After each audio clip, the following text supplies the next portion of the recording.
ಈ ದಾರಿಯು ಹೂವರಾಸಿ ಹಾಸಿ ನಮಗೆ ಶುಭ ಕೋರಿದೆ.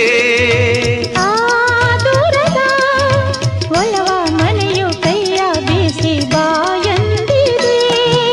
ಹೆಜ್ಜೆ ಜೊತೆಯಾಗಿ ನಿನ್ನ ನೆರಳಾಗಿ ಪ್ರೀತಿ ಬೆಳಕಾಗಿ ದಾರಿ ಹಾಯಾಗಿ ಸೇರುವ ಸುಂದರ ಪ್ರೇಮದ ಮಂದಿರ. ಈ ಬಂಧನ ಜನುಮ ಜನುಮದ ಅನುಬಂಧನ.